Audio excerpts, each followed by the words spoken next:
দিলীপ ঘোষের খড়গপুরের বাংলো ছাড়ার নির্দেশ। দীর্ঘদিন ধরে জবরদখল করে রাখার অভিযোগ দিলীপ ঘোষের বিরুদ্ধে।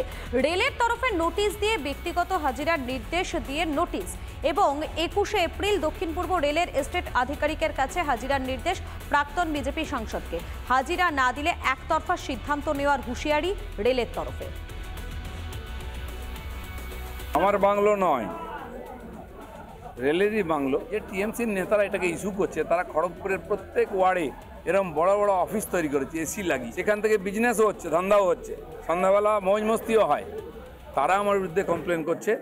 দিলীপ ঘোষ গেলে ওখানে সাধারণ মানুষ দেখা করতে আসেন আমার সঙ্গে। কোনো দখল নেই, কবজা নেই, আমার কাছে টাকা নেই, তাই জমি দখল করে বাড়ি করতে পারি না।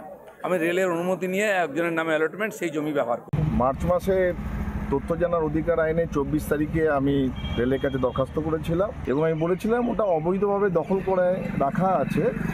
তাতে দিলীপবাবু, যিনি প্রাক্তন আইনসভার সদস্য, উনি গায়ের জোরে অন্যায়ভাবে অবৈধভাবে দখল করে রেখেছেন এবং সেখানে বহিরাগতদের আনাগোনা ছিল, যার ফলে আমাদের এই এলাকার সামাজিক নিরাপত্তাও বিঘ্নিত হচ্ছিল।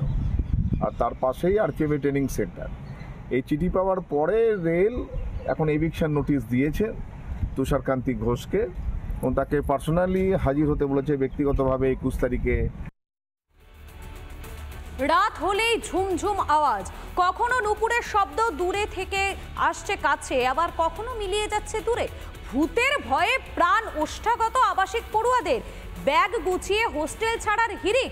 বালুরঘাটের কালিকাপুর হাই স্কুলের হোস্টেলের ছাত্রীদের এখন ভয়ের কারণ ভূত।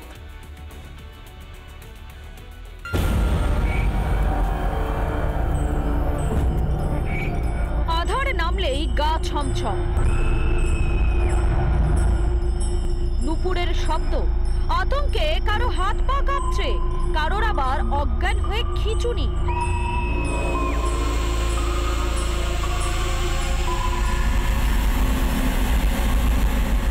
এমনই অবস্থা বালুরঘাটের কালিকাপুর হাই স্কুলের ছাত্রী হোস্টেলে।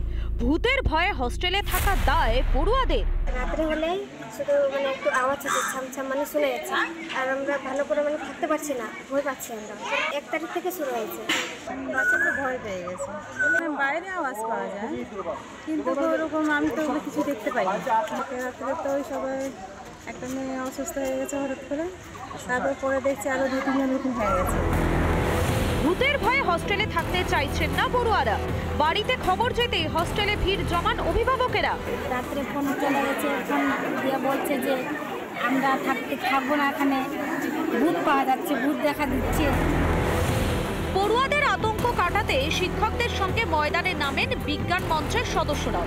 তাতেও হোস্টেলে কেউ থাকতে চাইছেন না। মাঝখানের আগে এই মেয়ে ওরা ভূত সেজে ভূত খেলছিল, খেলতে খেলতে হঠাৎ করে একটা মেয়ে ওরা আক্রান্ত হয়ে যায়।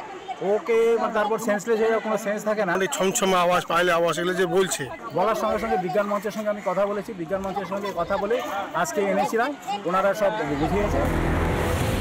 2025 সালেও পিছু ছাড়ছে না ভূতের আতঙ্ক।